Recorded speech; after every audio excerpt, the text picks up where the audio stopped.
태도가 고도를 결정한다는 말이 있습니다. 내가 지금 어떤 태도를 가지고 사느냐에 따라 미래에 내가 어떤 위치에 서게 되는지를 결정한다는 말입니다. 만약 어떤 사람이 매사에 자신감도 없고 항상 자포자기하는 그런 태도를 가지고 산다면 그 사람의 미래는 어두울 수밖에 없습니다. 결코 그런 사람이 지도자가 될 수는 없는 것입니다. 반면에 긍정적인 태도, 자신감 있는 태도를 가진 사람들의 미래는 기대해 볼 만합니다. 이들은 매사에 긍정적이어서 항상 뭔가를 향해 도전하기 때문입니다. 그리고 실패한다 해도 또다시 일어나서 또 도전합니다. 이런 사람들은 결국 뭔가를 이뤄내는 사람이 됩니다. 그래서 태도가 고도를 결정한다는 말은 지금 나의 자세, 내가 어떤 태도를 가지고 사느냐가 나의 미래를 결정한다는 말입니다. 그런데 태도에 대해 생각할 때 중요한 것이 있는데 바로 확신입니다. 확신이 있는 태도는 흔들리는 이 시대에 꼭 필요한 삶의 자세라 할 수 있습니다. 무슨 일이든 확신이 없으면 내가 높은 곳에 있어도 흔들릴 수밖에 없는 것입니다. 그런데 현대를 살아가는 많은 사람들의 모습을 보면 열심히 살고는 있지만 확신을 가지고 사는 사람들은 의외로 많지 않은 것 같습니다. 세상에는 너무 불안한 요인들이 산적해 있기 때문에 그렇습니다. 열심히 산다고 해도 미래가 어떻게 될지 모르는 그런 불안감, 그리고 세상이 너무 빠르게 변하고 있다는 점도 우리를 불안하게 만드는 요인입니다. 그리고 내 주변에 절대 안 무너질 것 같아 보였던 사람들이 하나 둘 맥없이 무너지는 모습 역시 나를 불안하게 만드는 요인이 아닐 수 없습니다.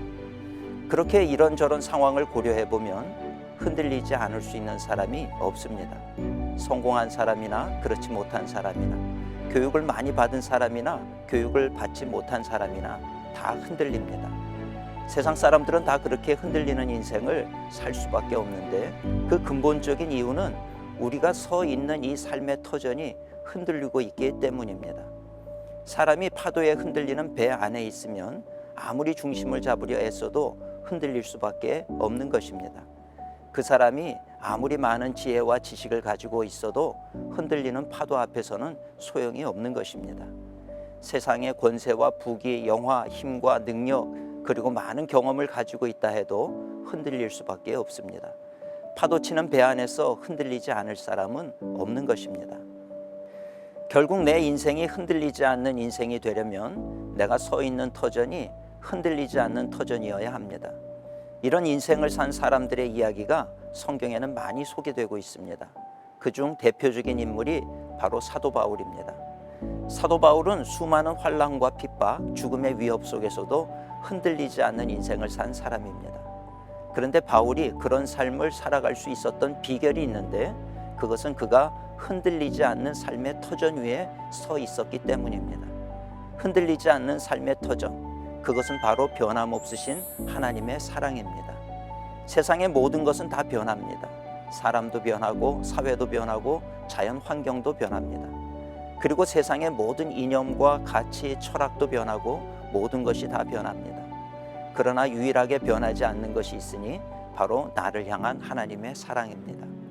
사도 바울은 로마서 8장에서 이런 하나님의 사랑에 대해 확신을 가지고 고백합니다. 내가 확신하노니 사망이나 생명이나 천사들이나 권세자들이나 현재일이나 장래일이나 능력이나 높음이나 깊음이나 다른 어떤 피조물이라도 우리를 우리 주 그리스도 예수 안에 있는 하나님의 사랑에서 끊을 수 없으리라. 오늘 이 영상을 보시는 모든 분들이 나를 향한 하나님의 이런 놀라운 사랑, 세상이 다 변한다 해도 결코 변하지 않는 이 하나님의 사랑에 대해 확신을 가지실 수 있기를 소망합니다. 이사야 선지자는 이런 하나님의 사랑에 대해 놀라운 고백을 합니다. 여인이 어찌 그 젖먹는 자식을 잊겠으며 자기 태에서 난 아들을 긍휼히 여기지 않겠느냐. 그들은 혹시 잊을지라도 나는 너를 잊지 아니할 것이라. 하나님은 결코 자녀된 우리들을 어떤 상황 속에서도 고아처럼 버려두시는 하나님이 아니십니다. 때로 우리가 살다 보면 실수하고 넘어지는 순간도 있겠지만 그 순간에도 하나님은 우리를 멸시하거나 정죄하시는 하나님이 아니십니다. 오늘 하나님의 자녀가 된 우리 모두 하나님의 사랑에 대한 확신을 가지고 흔들리는 이 세상 속에서도 흔들리지 않으며 선한 길, 진리의 길을 꿋꿋이 걸어가는 모든 분들이 되시기를 소망합니다.